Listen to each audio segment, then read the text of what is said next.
Halo, assalamualaikum warahmatullahi wabarakatuh. Bersama saya Habib Khan di channel kita. Pada kali ini kita masih ada program Parlemen atau anggota DPR.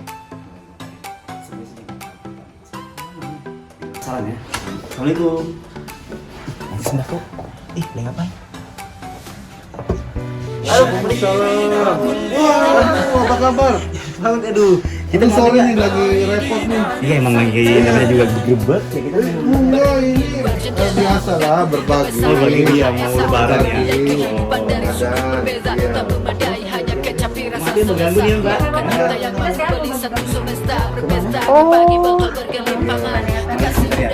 Lagi ya. Ini tim kita selama ini membangun. Jadi berbagi ya. Sampai lagi di daerah pandemi emang harus berbagi. Iya, berbagi. Kan langsung masuk aja berarti. Yuk, kita di dalam aja. Iya, yuk. Yuk.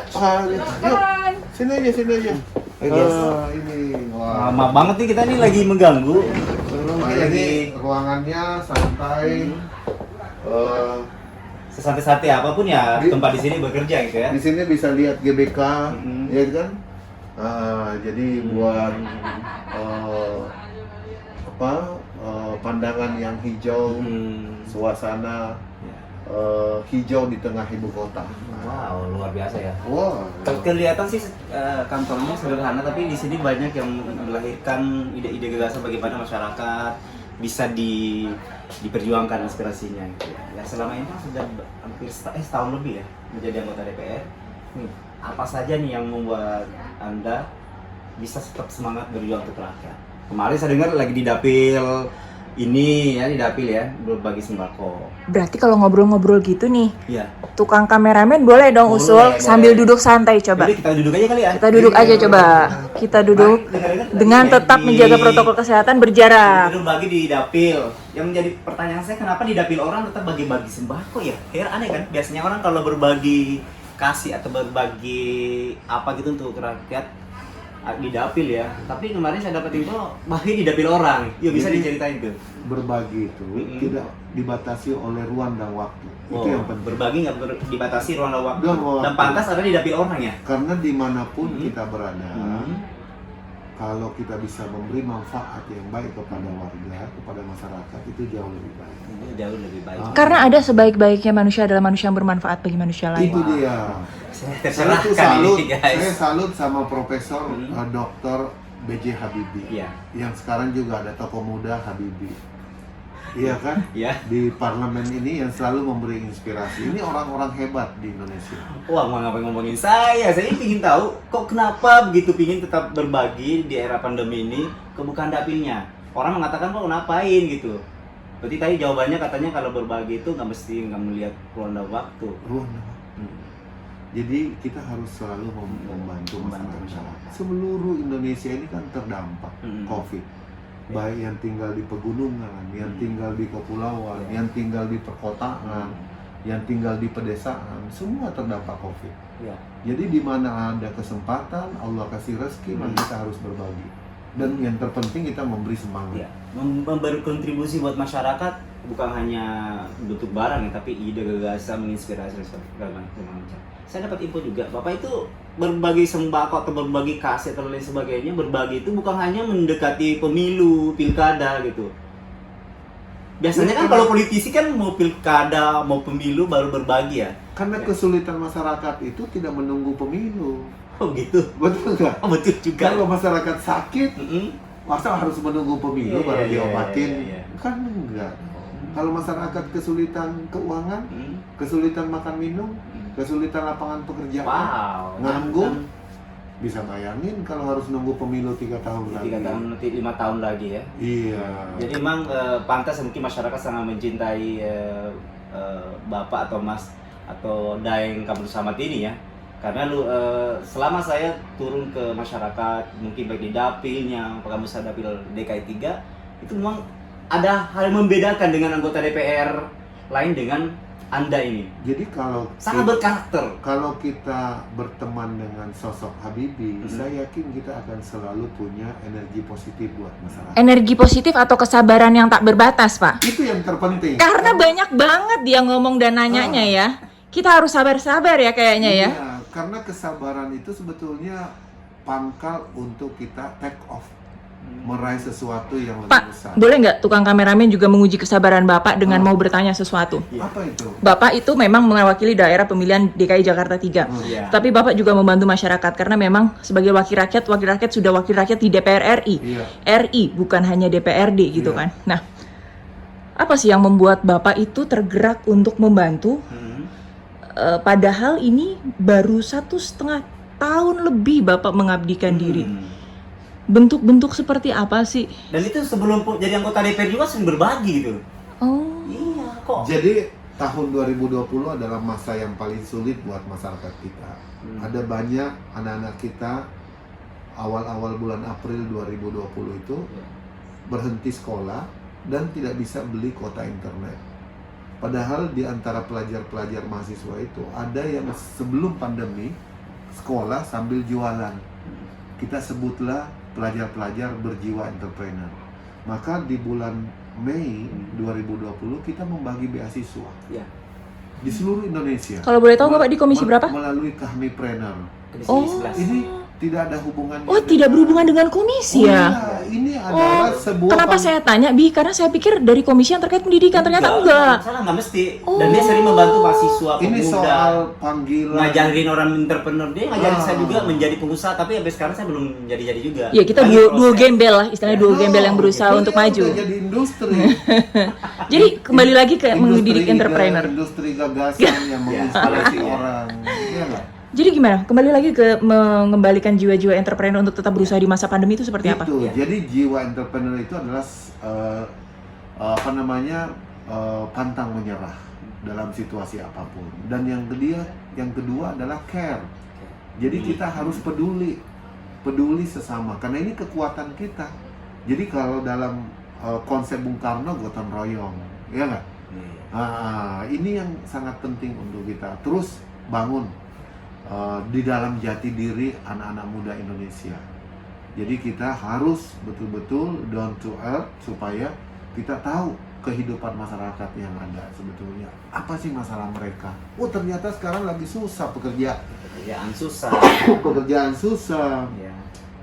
Pendapatan mereka menurun, mereka nggak bisa bayar cicilan motor. Proses pendidikan juga lagi. Pendidikan akan pasti terpengaruh dengan pendidikan yang tatap muka dengan virtual. Ini mempengaruhi karakter, ya kedisiplinan dan seterusnya. Ini semuanya akan memiliki dampak 3, 5, 10 tahun yang akan datang kalau dari sekarang kita nggak pikirkan. Itu Bapak benar-benar mengetahui, Bapak menyerap aspirasi di dapil apa di seluruh kesempatan pada saat kunjungan kerja itu Bapak menyerap aspirasi seperti itu? Karena kami sudah punya pengalaman sebelum duduk di parlemen, pernah di beberapa organisasi di tingkat Pengalaman nasional. organisasi itu penting ya berarti ya? Penting sekali di tingkat nasional sehingga jejaring kita seluruh Indonesia sudah punya. Sehingga kawan-kawan di daerah bisa menyampaikan aspirasi. Nah, sekarang duduk sebagai anggota Komisi 11 di bidang moneter, di bidang fiskal, di bidang industri keuangan dan perencanaan pembangunan, ini menjadi penting karena dampak COVID-19 ini banyak sekali dirasakan di bidang ekonomi masyarakat. UMKM kita drop habis, mereka tutup lapak-lapaknya. Nah, bagaimana menyelamatkan? Perlu ada skema kebijakan fiskal yang berpihak kepada mereka. Perlu ada skema relaksasi pembayaran bunga dan pokok pinjaman UMKM yang ada di bank. Pak, sekarang melakukan pinjaman itu susah sekali karena masyarakat cenderung tidak mau atau takut-takut untuk melakukan kredit karena takut-takut untuk usahanya tidak bisa berputar membayar kredit itu. Betul, di era pandemi seperti ini itu bagaimana? Jadi berdasarkan data yang ada 3 sektor yang tumbuh selama pandemi. Yang pertama agro. Baik. Agro ini ada 4 subsektornya, mulai pertanian, peternakan, perkebunan, dan perikanan. Ya. Ini tumbuh, artinya kalau entrepreneur ingin masuk menjadi wirausaha di masa pandemi, agro sebagai salah satu pilihannya. Yang kedua, sektor ICT, informasi, teknologi, dan komunikasi. Semua yang berbasis digital tumbuh selama pandemi ini. Kenapa? Karena terjadi proses transformasi di ekonomi kita. Jadi masih banyak harapan ya? Dari ekonomi Masih ada harapan nih. Ini bagus nih buat menjadi anak-anak muda ekonomi nih. digital. Oh. Digitalize. Jadi proses produksinya makin digitalize, pemasarannya digitalize, dan transaksinya semakin digital. Soal digital, ngomong-ngomong soal digital kan anak muda yang paling Betul. Oh iya, Betul. kaum milenial. cuma 3 itu, agro sama apa tadi? Yang ketiga Tiga. adalah industri kesehatan. Itu yang tumbuh selama pandemi. Jadi Kalau healthcare. mau maju, siasatin di situ. Tiga Tiga. itu. Coba ajuin konsep ke perbankan pasti akan direspon. Kenapa? Karena 3 ini trennya terus tumbuh. Industri kesehatan tidak harus berpikir bahwa saya harus memulai dengan membangun pabrik. Itu bagus kalau bisa. Tapi mulai dari industri herbal, iya kan, jahe dan seterusnya. Itu semua bagian daripada yang tumbuh selama pandemi ini. Jadi kesehatan salah satunya herbal. Jadi bagaimana kita pintar-pintar menyiasati di masa pandemi COVID-19 ini ya? Ini yang penting, karena kalau kita bisa ciptakan lapangan pekerjaan di masa sulit ini, Iya. ini sangat menolong. Tapi kembali lagi kepada juga entrepreneuris para kaum muda ini. Itu dia. Tapi saya Bisa nggak? Betul. Ya kan, Bapak kan punya lembaga untuk men-training para pemuda menjadi entrepreneurship. Bisa dicari nggak sih itu? jadi tahun 2020 Mas Habibie itu kan ada bonus demografi, Demografi, di ya. mana angkatan usia kerja kita jauh lebih besar daripada ketersediaan lapangan pekerjaan. Ya.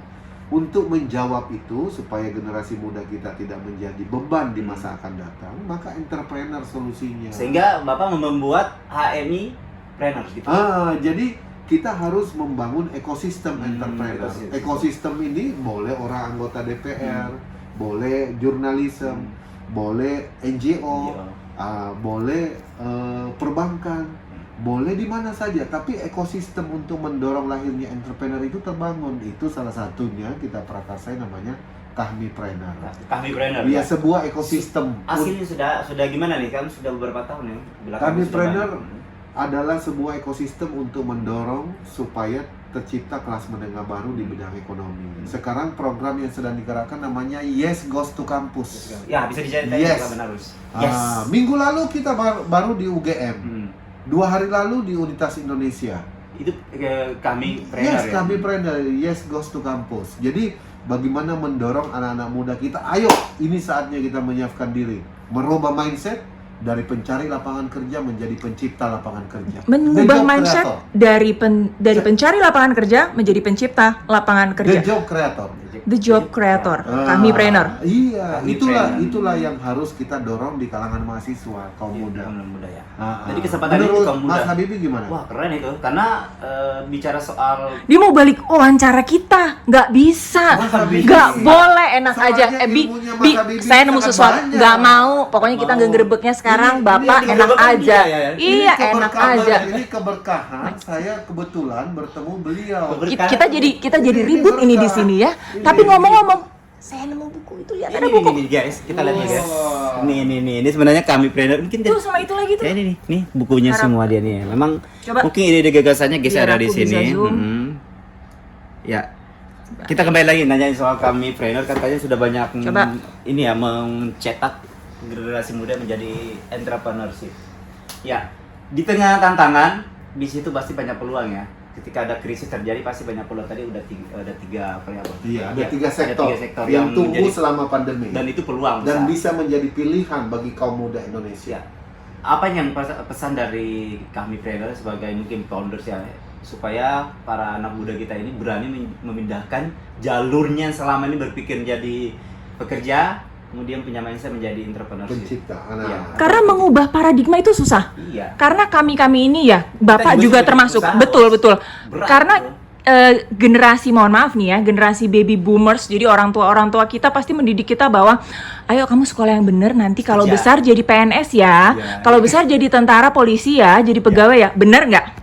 Jadi Iya, mindsetnya betul. seperti itu. Nah, mengubah mindset itu Jadi tuh yang susah pertama kan Pak? Sebetulnya berteman dengan Mas Habibie. Tuh kan dia balik Ini lagi ke situ lagi. orang yang punya inspirasi. Lama-lama loh. tukang kamera jadi. Iya.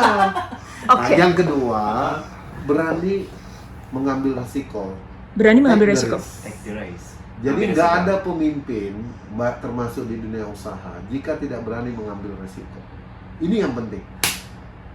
Jatuh, bangun lagi. Bob Sadino 8 kali dia jatuh. Never give up, ya? 9 kali dia bangun. Jadi endingnya harus bangkit. Dan itulah kekuatan kita kaum muda. Never give up, tapi kalau misalnya tidak ada permodalan dan ilmu yang cukup, mental Ya, aja kan gimana juga nih, nggak gimana nih, cukup. gimana nih? Ya. Banyak sekali kaum muda kita selalu beranggapan bahwa memulai usaha harus dengan Modal. money. Sebetulnya capital itu tidak harus money.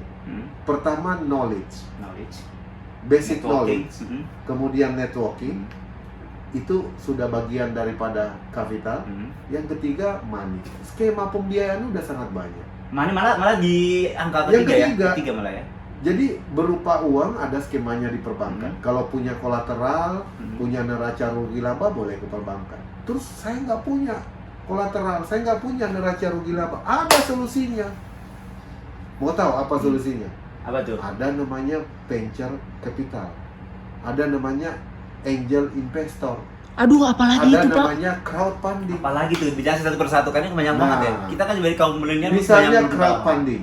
Pada bulan Januari yang lalu 2021 ini Bursa Efek Indonesia bersama OJK meluncing securities crowdfunding untuk pembiayaan UMKM. Jadi melalui pasar modal diberikan pembiayaan kepada usaha kecil kita. Nah itu. Kedua ada angel investor. Itu orang-orang yang punya kapital, kemudian dia harus dihunting supaya kita minta waktu untuk presentasi. Seketika dia Menarik bisa juga mengambil ya. keputusan. Karena dia lihat peluang bisnis kita, prospeknya bagus, market share-nya besar dan seterusnya gitu. Jadi kita puterin dulu itu usaha kita. Iya, Nanti akan melihat kan. Iya, kan makanya modal Akan terlihat. awal itu adalah knowledge-nya, Knowledge, basic betul. knowledge. Basic. Bagaimana membangun sebuah entitas bisnis kita gitu dengan pengetahuan yang cukup. Yang kedua networking. Yang ketiga baru money.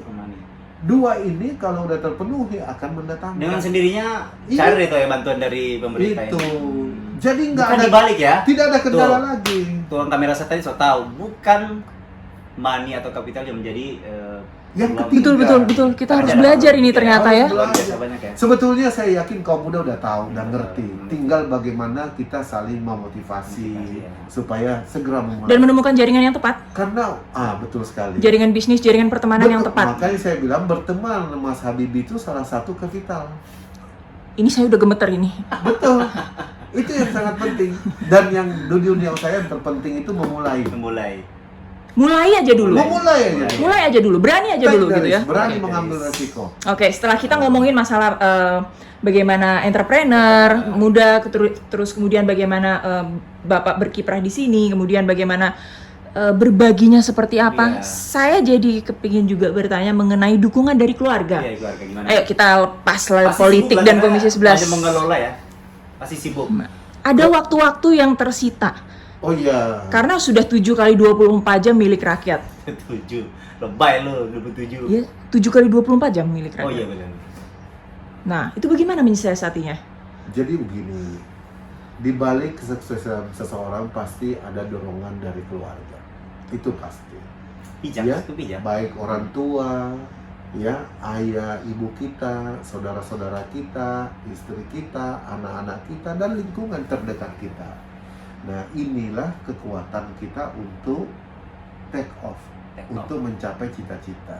Ini kekuatan dasar. Itu pasti semua orang basicnya dari sana. Oke.